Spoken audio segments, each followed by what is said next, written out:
Hello, everybody, and welcome to another great episode of My EdTech Life. Thank you so much for joining us on this beautiful, beautiful Wednesday. Yes, it's Wednesday, and it may be well into Thursday, depending on where it is that you're joining us from. But as always, I want to thank you for joining us and making us part of your viewing and listening pleasure. Thank you so much for all of your support, all the likes, the shares, the follows. Thank you so much for subscribing to our YouTube channel. We're trying to get to 1,000 subscribers. So please make sure that you go visit, give us a thumbs up, subscribe, and thank you also for subscribing to us on your favorite podcast player. And again, we haven't done this in a while as far as having 3 shows in a row.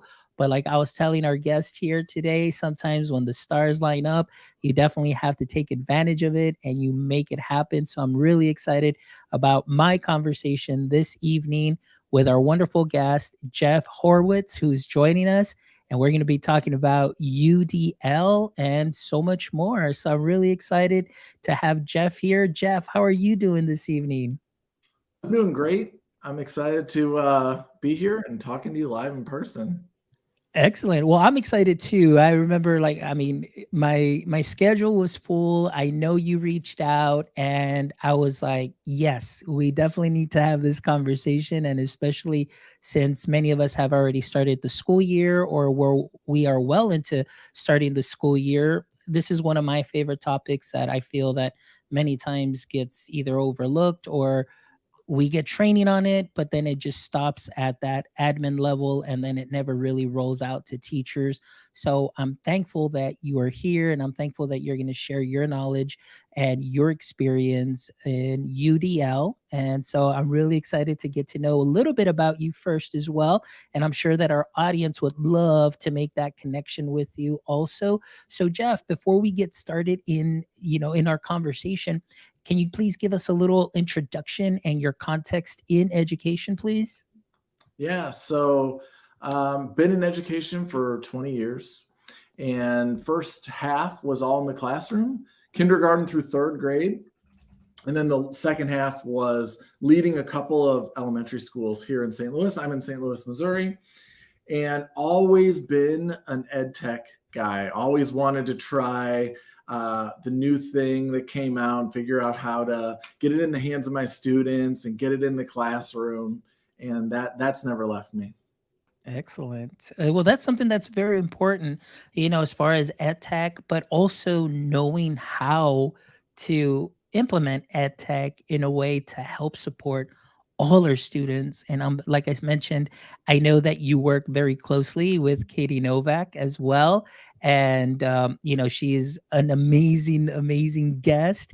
And that also, I was like, yes, we got to get Jeff here too as well. And so that really gets me excited because as you can see, I'm really pumped up, but I'm also a little caffeinated here with a little coffee soda, but I'm definitely ready to dive in deep. And before we get started, I want to give a shout out to Amanda Macias, who's joining us here in the chat. She is just an amazing supporter of the show, but I know that UDL also is her jam. So thank you, Amanda, for being here. So all your questions and comments, please make sure that you pop them in and we'll make sure and we get to those as well. All right, so Jeff, let's talk a little bit here, getting into the meat of the matter here as far as UDL is concerned. And I want to start off a little bit as far as understanding UDL. I know that we'll have a lot of first year teachers joining many schools, and we'll have even veteran teachers that still may have not heard about UDL, or like I mentioned to you, some training might come into the district, but then it stops at that admin level and it doesn't roll down. But provide us with a little definition of what universal design for learning is for someone that may be hearing it for the first time. Yeah, it's a great question. So, universal design is about creating the most accessible, most inclusive educational experience. And you do that by being proactive, thinking about the breadth of students that are walking into our classroom every day. And we're all different. We all have different brains, we all function in different ways. And so we call that variability. So there's a wide range of variability that's coming into our classrooms every day, and much of that is predictable. And because of that variability, there's barriers that are created. So when we universally design, we design thinking about that variability and the barriers it creates, and we design ways to eliminate those barriers. And you do that proactively. So an example would be that doesn't matter what you teach, you're going to have a wide range of reading levels that comes into your classroom. And if somebody because of that variability, if I struggle with reading, I'm going to have a hard time reading your directions or reading the content. So what could I offer as the learning designer to eliminate that barrier? Well, I could make those directions in a video or a way to listen to them. And then I eliminated the barrier of the reading being an issue. And so I've made the content that I was delivering that day more accessible to that student. And it's just changing my mindset rather than being reactive and going over to that student and helping them understand the directions one at a time. Excellent. Now, I love that that explanation was pretty much spot on and fairly easy to follow. But, I always tell the story. I came in from business side, marketing and sales, and then so businessman turned educator, and I fell into education, and I absolutely loved it, and been in it now for 17 years. This will be my 17th year. But one of the things that you kind of mentioned here is you're knowing your student, you're seeing your classroom that you're working with, and you're almost personalizing that and understanding, like, okay, if this student doesn't learn it this way, what are the methods? But then you also see that in changing things a little bit, even that methodology still supports the student that may not need it. So I kind of liken it to the customer service. And so coming into, teaching back in 2006, I always tell people I was wearing the cool the band shirt with before the band was cool, which is, we talk about personalized learning, and we talk about this. We're talking about UDL. And I feel that this is something that, I don't know, for some teachers, it just seems like it's very difficult to understand. And I kind of get that in a way, because, you come in and your pre-service programs prepare you, but oftentimes, they prepare you with the theory, and in the classroom experience, it's a little bit different. So talking a little bit about what you're saying, directions and so on. Like I mentioned, many of us have already started school or are now just getting ready to start school. And so for any first time listeners and understanding UDL, what are some ways that right now, for maybe someone that is either brand new in the classroom or somebody that this is new to, or that is new to UDL, what are some things that they can kind of look out for and maybe kind of do to kind of help support students? Yeah, great question. So I'll coach people who are entering into this for the first time to look at their common instructional practices, something you do multiple times a day. So if you can make one small shift in your whole group instruction, then more people will get that content and find it accessible and stay engaged. So that's the first place to start. So an example would be, again, doesn't matter what you teach, you're going to have a wide range of attention spans coming into your classroom. So let's think about the smallest attention span. And the age of your kids. I was talking to some preschool teachers the other day, that might be 30 seconds. And for another class, it might be 3 or 4 minutes. And so I'm going to make sure whatever I think about that lowest end, I'm going to just start to lose somebody, I'm going to create interactivity. So I'm going to ask a question. I'm going to have them turn and talk to their neighbor. I'm going to do a poll, a show of hands, get them to move their body or open their mouth and talk to somebody. That'll keep them engaged, and it resets that clock. So that's one quick tip that anybody can do. You determine what that is, but it's probably 6 minutes or less. That's what the research tells us, whether you teach seniors or in college or adults or all the way down to preschool. And so if I create interactivity every minute and a half, that's not going to hurt somebody who can attend to the lesson for 7 minutes. They're just going to stay engaged. And if I can keep that engagement, then that student, there's a much higher probability that student, when we go to do independent work, is going to understand what they're supposed to do. And then they'll be on task there, and success begets more success. So I would have them look at a common instructional practice, think about the variability in our audience that we can predict without even knowing who your kids are. You know that you're going to have a wide range of attention spans. And so create a lot of opportunities for interactivity. And those are tools that as teachers, we already have in our toolbox. We know how to do those things. We just maybe haven't applied them with this intentionality before.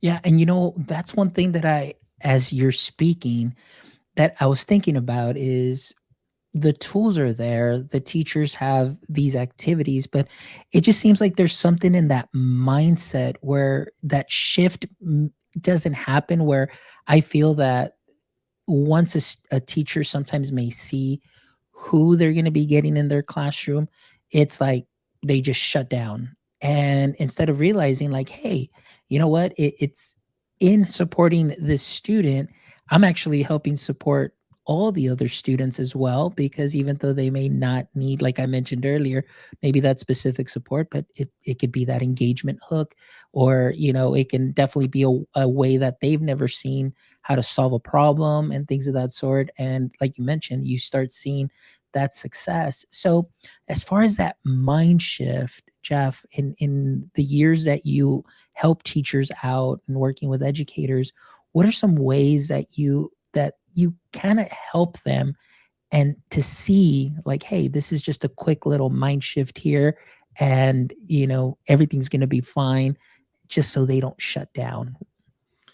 Yeah, it's working through some of these examples because look, as teachers in schools, we've had people come to us and say, oh, here's what we're going to do. This is really going to make a huge impact on student learning, and doesn't always pay off, or it goes away in a few years. So when we come to teachers and say, hey, this isn't a playbook. I don't have a playbook to give you, but as you think about student variability, a lot of it is predictable, and let's not make it overwhelming. Okay. I'm not saying rewrite every lesson, every unit, but let's think about the most impactful times. Let's think about the variability. So the interactivity is one. I would just do that until you I got that down. That's natural now. Now every minute and a half, I've got so much interactivity, and it's making a big difference, because that student, when they lose engagement, generally they bring others down with them,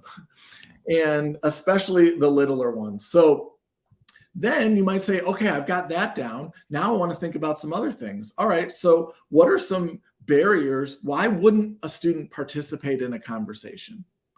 Well, there's lots of reasons, but there's a bunch of them that might be tied to just speaking out loud. Maybe I'm unsure I'm going to be right. Maybe I have some anxiety. Maybe English isn't my first language. Maybe I have a stutter or some speech impediment that I'm working on. So if I told you, oh, hey, Fonz, tomorrow there's Jeff starting in your class, and he really is reluctant to speak in front of a group, what would you do? You might say, oh, okay, great. I'll have a little whiteboard for him that he can write stuff down, or he can turn and talk to somebody, or sometimes he can whisper it to me, or maybe I'll have a back channel and he can type it in because he's on his device. So boom, you just named 4 things you could do. Okay, cool. Just assume that person's in your class already, and we'll just make this shift. And then you start thinking about some of the things we've done before in a different way. Like sometimes we do the popsicle sticks. I had a professor in college, he had a deck of cards. He would give everybody one, and then if he pulled your card, you'd have to answer it. Well, now if I think about this variability, maybe that's not how I would want to approach it. If somebody has anxiety, then they're just going to be worrying the whole period. When are they going to call on me? And then they're not really getting as much out of the learning.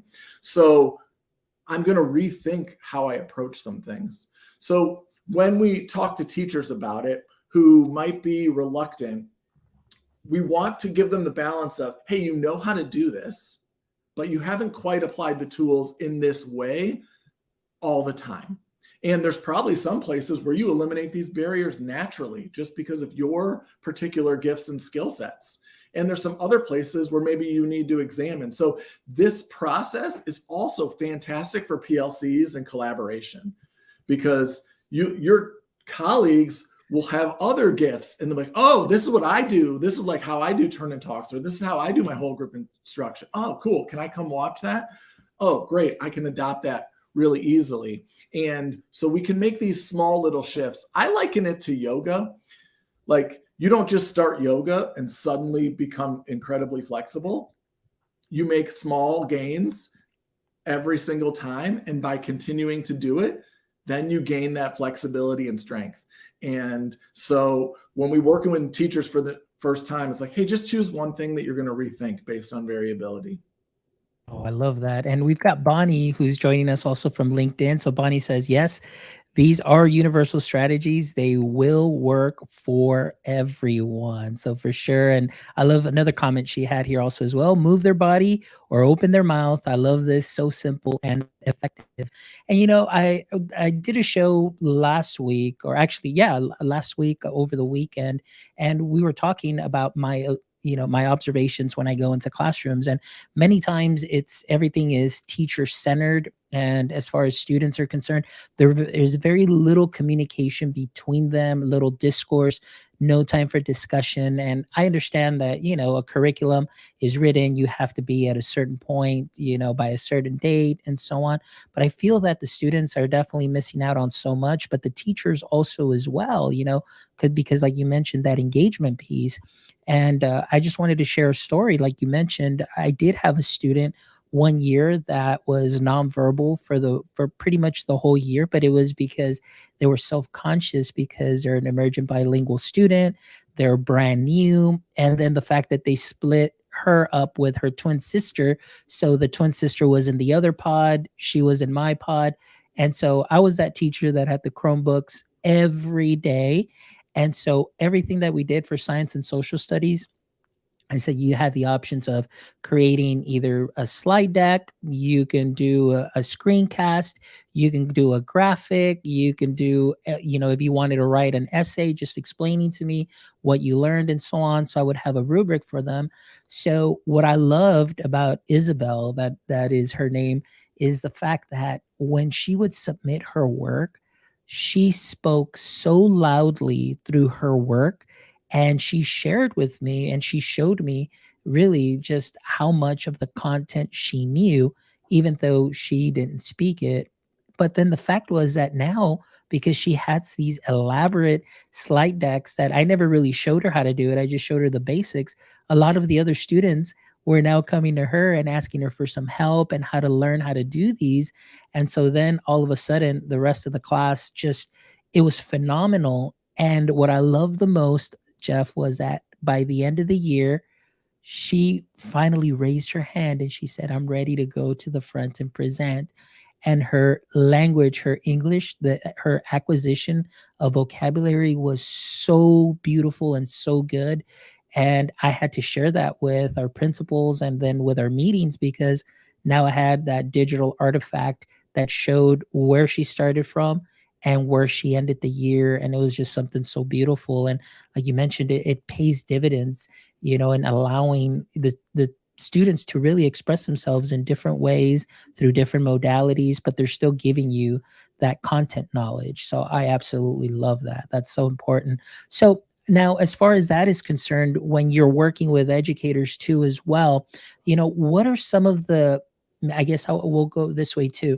What are some of the obstacles that they, share with you as far as implementing UDL in the classroom? Can you tell us what, I guess, the main ones that you see, and also maybe some of the things that you tell them to overcome those obstacles?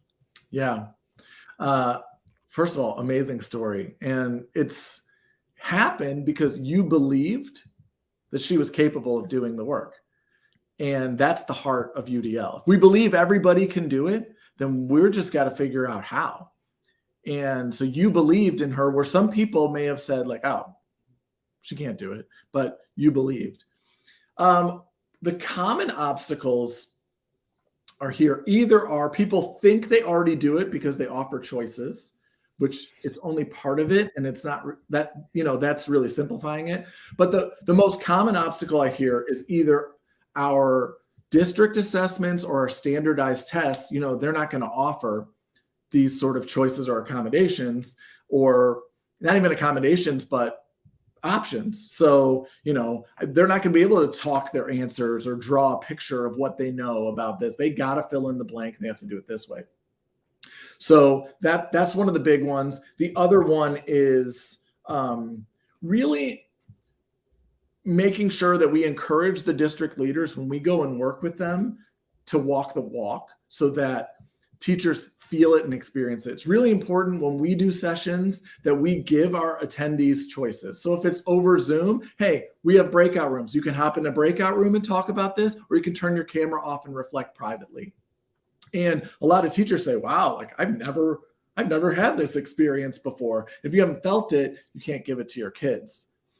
What we'll say around the standardized tests, what I always say to them is, look, there are going to be things that are out of your control. Both what happens to the student when they leave your room, because that's the other thing they'll say as well. They have the great, all this variability about their home life. That's true. And we can do work to build community, and we can work on social emotional skills. But we can't go to their house and fix that for them. So we can take on what we can control. So for the district assessments and standardized assessments, my response would be, if students are more engaged and more successful in the classroom from lesson to lesson, from day to day, month after month, it will pay off on the standardized tests, even if they don't have those options. And, we try to mirror life. A lot of our situations in life, we do have the opportunity to choose, do I want an accountant to do my taxes, or do I want to do it myself? But there are times where it's just like, nope, you have to do this one thing this way. So I think let's control what we can control. Let's give our students success after success, one lesson at a time, one day at a time, and that will lead to it. And your story is a great illustration of that. Yeah. And I can see the standardized test, I guess, excuse or barrier coming up a lot, because this last year, Texas changed their state exam, where now it wasn't just your regular multiple choice questions. It was, drag and drops. You had hotspots. You had, drop down menus and so on.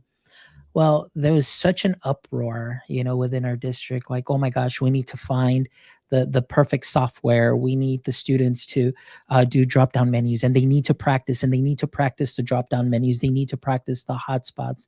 And I'm thinking to myself, I think we're focusing on the wrong thing. Like, we need to be focused on tier 1 instruction, because it doesn't matter if the student can click I call it the little shark tooth for the drop down. If they can't get the right answer, is it really going to matter that they can practice the drop down and the hotspots and so on?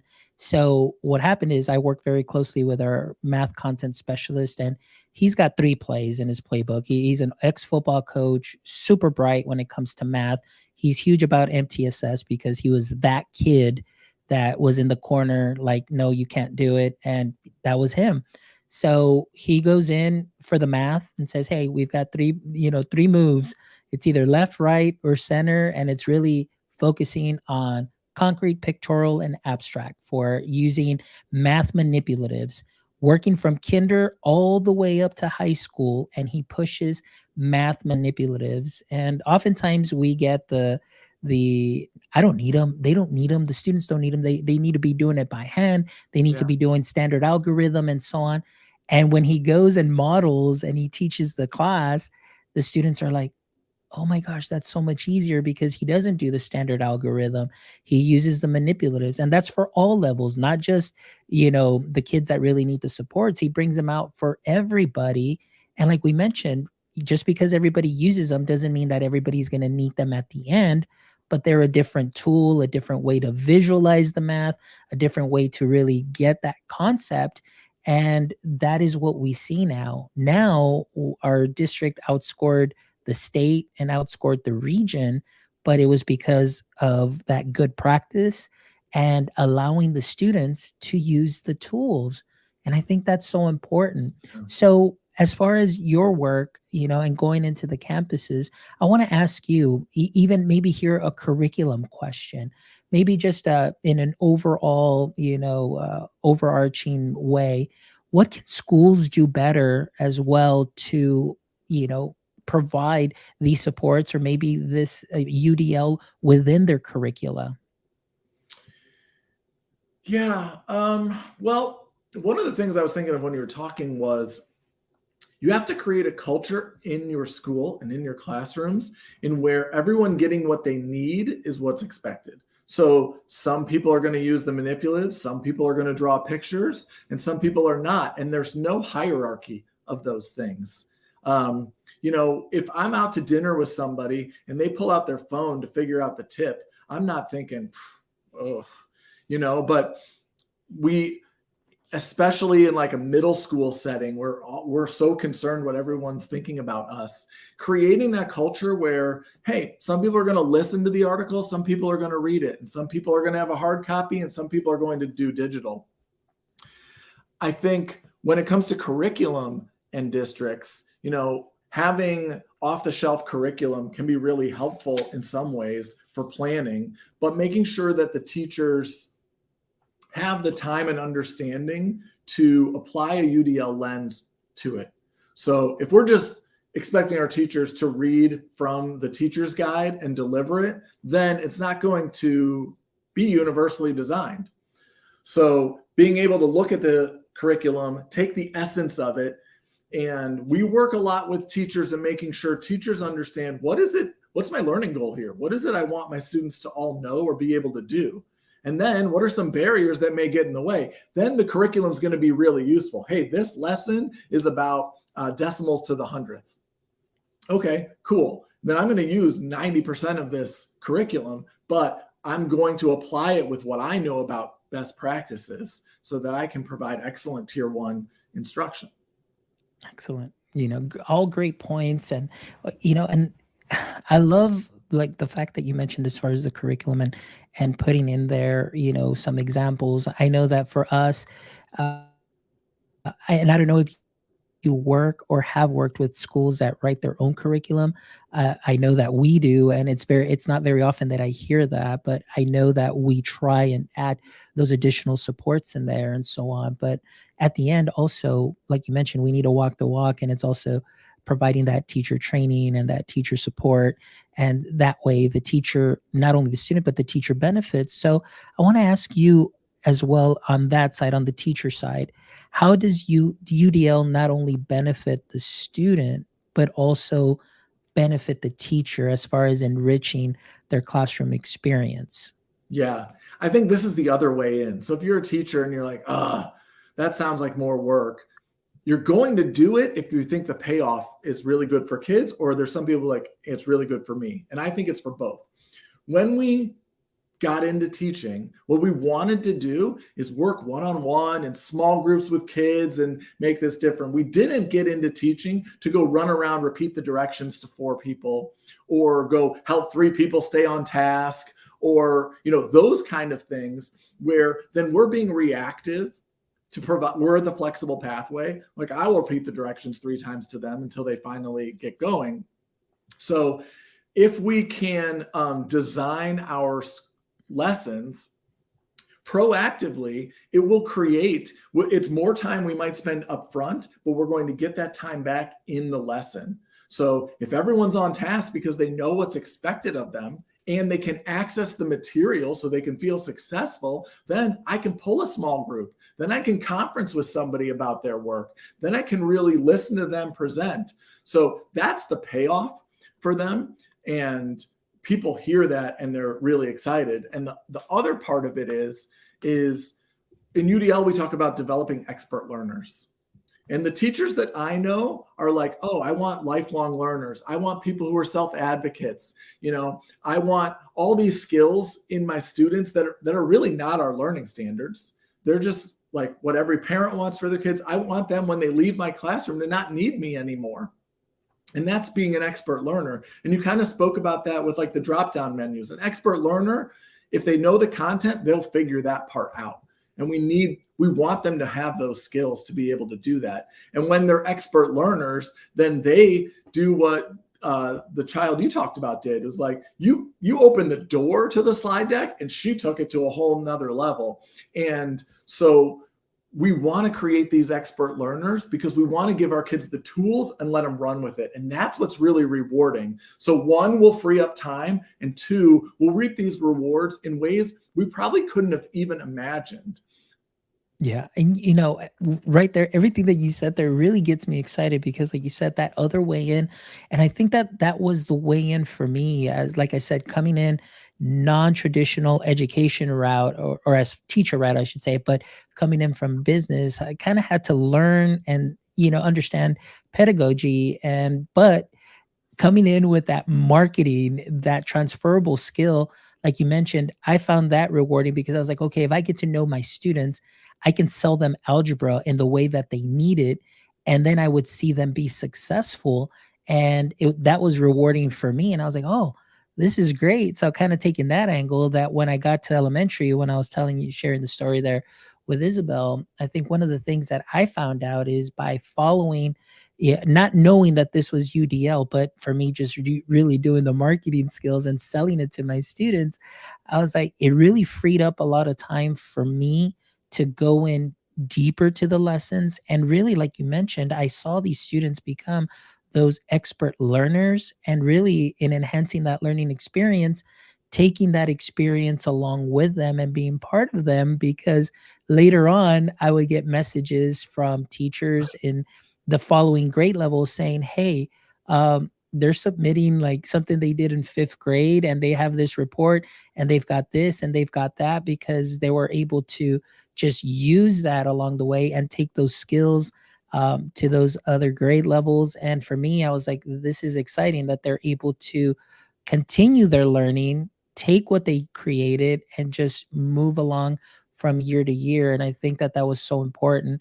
And the community side of it too, as well, where, like you said, if you have one successful student, then two successful, and then all of a sudden everybody in the classroom is just being very successful, it really does change that atmosphere, and it's really conducive to learning. But again, I always offered, whatever modality you feel comfortable with, as long as I see that you understand and have mastered the concept, I am okay, as long as it meets those standards. And Yeah. that's something that is very powerful. And I found that my class pretty much kind of ran itself, where the students were taking that ownership, and I saw them having conversations, and it really made it fun, honestly. Yeah. And you don't know what's going to happen every day. If it's so scripted, it's like, oh, I'm getting out my manila folder with my unit 4 we're going to do. Then I don't know how you have the joy to come in every single day. But when you're like, hey, where's this going to go today? Is really exciting, and honoring that our kids have great ideas too, and they're going to think of things in ways that we couldn't have thought of. So we need to keep that open. Yes, I agree. I think I learned much more from my kids than they took from me. I was just really like, my friend Kevin Doherty, he coins it that you're a learning engineer, and you're engineering the experience, but in the end, they're the ones that are driving the learning. And what I loved is, when I had my first class, I would learn something from that first class that I would share with the second. And so I looked a little bit more like the expert. But by the time I got to the last class, I looked like a real expert, but it was really everything that I learned from my Yeah. students themselves, and sharing, and Yeah. that helping my other classes be successful as well. And that's something that is really empowering. So I absolutely love that. Well, Jeff, let's talk now a little bit more about your work specifically. I know that you work with Katie Novak, and you work here at Novak Education. So tell us a little bit about Novak Education, your work there, and what offerings are available for any teachers, educators, districts that may be interested more in UDL and implementing UDL in their districts or classrooms. Yeah. So we do all things UDL. So I'll come to schools and train teachers. We do keynotes, we do virtual sessions, we do year long, we do coaching, we do PLCs, we work with administrators. Katie's got 7, maybe 9 books on various connections to UDL. And we just recently completed a self-directed course on our website that's UDL and technology, and how you can use technology to break down barriers and improve accessibility. So I'm really excited about that. There's a ton of courses on the website. There's self-directed courses and facilitated courses, and they're all constructed with a UDL lens, and they're all really affordable.